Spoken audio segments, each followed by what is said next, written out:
Hey everyone, Rascal here. And Mama, welcome to our podcast. Today's podcast, we're discussing the Boss Baby sequel, The Family Business. Yes! This movie takes place many years after the original, which we loved, with Tim having a family of his own. And he discovers that one of his daughters is from BabyCorp, with a mission to reunite Tim and his brother Ted to save all of babykind and BabyCorp.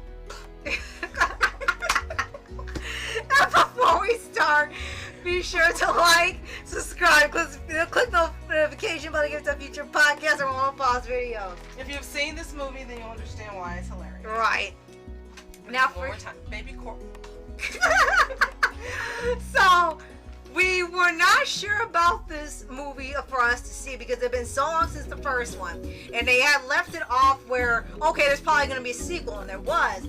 But when we saw the trailer itself, we were kind of put off. It looked like it was just going to be a bunch of being stupid funny, where they thought by being ridiculous it was going to be automatically funny, and it wasn't. And we were a little put off by the trailer, and we kind of didn't want to see it in the beginning. Right, and we did not go by reviews because they got a bad rap, the first movie, and the first movie was absolutely brilliant and wonderful. We loved it, so we didn't want to go by what we heard.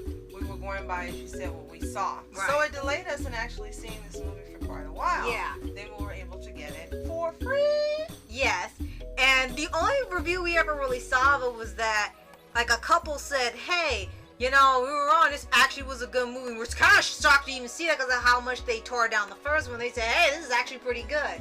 So when we got it and we saw it, we saw a preview at first. It showed like the first maybe 10 minutes or so of it, but it was like a certain segment of it, and it didn't pick a good one because out of context it looked like a different movie. Right. When we saw the movie itself with the context, it made sense, and we ended up loving it just as much as the first one. It's a delight to watch it. If you haven't seen it, you really shouldn't. If you haven't ever watched Boss Baby, you should get both movies, watch them one after the other, and you will be laughing for hours and hours on end.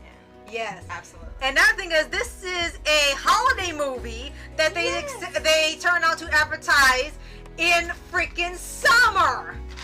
In summer, and we couldn't believe that the marketing for the film was that bad. In terms of maybe they didn't really have that much faith in the movie because of how the first one was received critically.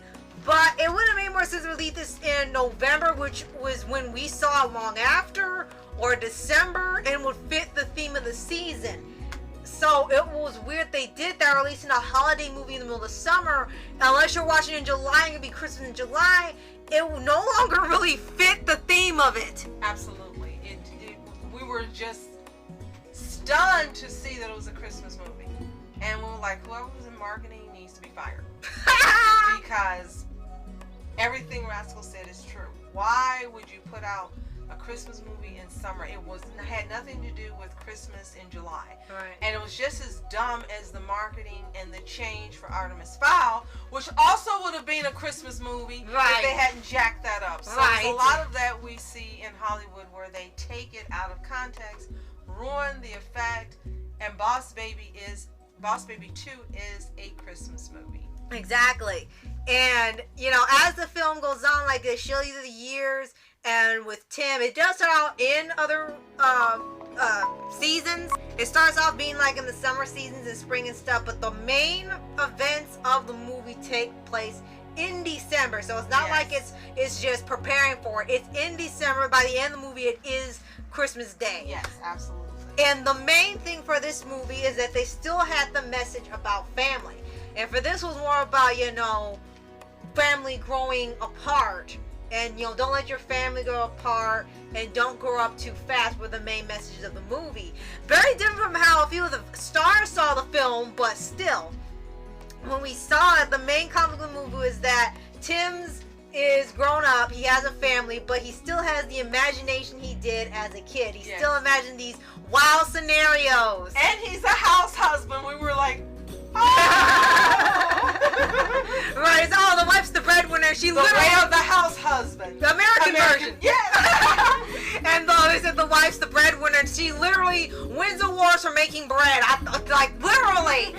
And for here, he really takes care of the daughters, and it comes to a point for the eldest daughter that she feels like she shouldn't be that much like a kid anymore. She has to take things more seriously and grow up, and you wonder why. And at first you're thinking, well, she's very intelligent, so maybe she's thinking way more ahead, and that's the conflict, or it was something like you see in a trope.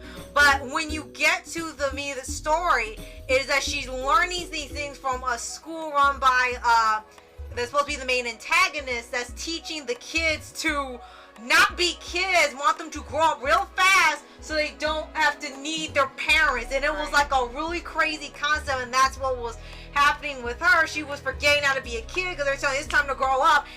They weren't even 12 yet, and they were teaching the kids to grow up that fast. Right. And this was normal for them. Maniacal baby, maniacal baby. Right? So, yes, it's really entertaining. Now, for the voice actors returning, you had Alec Baldwin return doing his adult version voice. Right. But, of course, you couldn't have the one who did Tim because Tim was an actual kid. So, someone else had to do his they voice. had Jason, I think Jason Marsden was Tim as an adult. Yes, and then you had Ava Longoria as his wife. Right. And it was a little weird to hear him because he's also him as a kid. We kind of thought they were just going to have like that the kid grew up, but it hadn't been that many years in real time from the first movie, so he wasn't going to sound like a grown man yet, so they had to get an adult to do it this time. So unfortunately they're correct in like it will kind of ruin the effect. And not to spoil this for you, when you hear who's doing the voice of one of the babies, at first it's like, how's it gonna work? And it was so hilarious. It was like, it worked. It worked. Oh my gosh, it worked. And then you also have another difference here is that you had to deal with the like the youngest daughter is the baby from another baby from BabyCorp. It's only got 2 in a row. Okay, I was trying to not spoil it. Oh, BabyCorp. well, you see it on the cover of the DVD. BabyCorp. You got to see it on the cover of the DVD. You can't spoil it if they tell you right there on the front. Okay, but just don't tell who's doing the voice. Oh, I won't. That was hilarious. I won't. And yes, when you see the movie, you understand why I keep saying it that way, because it was so funny every time she said it. She had to say it that way. Right. And with a crisp. Right. Right. And we originally thought the movie was gonna go in some direction where it was gonna go downhill or something, Right. and it began to, but then it really subverts expectations. It doesn't do a lot of tropes you see in a lot of other movies. It stays focused on the message of family. And the biggest conflict of the movie is that Tim and his brother grew apart over the years when they actually grew up. Unbelievably so, if you've seen the first one. Right. So the thing was them like, you know, realizing they were family no matter what, and still coming together. And that was really the core of the movie, just like with the first one. But here it was also dealing with maybe outside forces that's telling you one thing and is trying to put a negative spin on how you see your family, and you don't need to listen to that because, you know, you have your family, you love them, and you be willing to do anything for them. That's how a family should be. Right. And regardless of how that family is. Right. And they made that abundantly clear. 2 things. One, the parents come back and they're just as crazy as ever. Right. And look out for the Christmas play. Yes! It was just the most And we're not hilarious going to part. tell you anything about it, but when you see it, it's the funniest thing you've ever seen, and you will never see Christmas pageants. That's what it was. Christmas pageant the same ever again. It was just freaking hilarious. This movie is brilliant, and if you haven't seen Boss Baby 2, you have to. Yeah. So, oh, and one little thing I'd also like to mention without, you know, going to a bunch of details with the plot, because a lot of stories going on, a lot of stuff you just got to see for yourself. One thing I would like to mention, after you mentioned, yes, they bring back the parents and the original voices of them as well. Yes. Is that you see they're a little older, but they make this great shout out for the dad. The dad turns into the dad from Mitchell vs. the Machines. yes! He's like, oh, the key works. He's using the same Phillips head screwdriver the dad from Mitchell vs. Machine does. Like, that's your key. That's how he uses it. So it was a really great shout out to that movie, even as I'm the same outfit as him. So if you haven't seen this movie, I'm not sure if it's It's on DVD and on a streaming service. yeah, Peacock. Okay, see it on Peacock or get the DVD. If you have seen it, let us know what you think in the comments below. Did you love it like we do? If you haven't seen either movie, again, get both. Sit down and watch them. Make a go of it. You're going to absolutely love seeing both of these movies. Laughter's the best medicine. This is some really good medicine. Yes. You're going to love both of these movies. For us, these are 2 hits for DreamWorks, another 2 hits. Yep. Considering another movie they put out recently, yes, these 2 are hits for DreamWorks, and we really do love it. So, let us know what you think in the comments.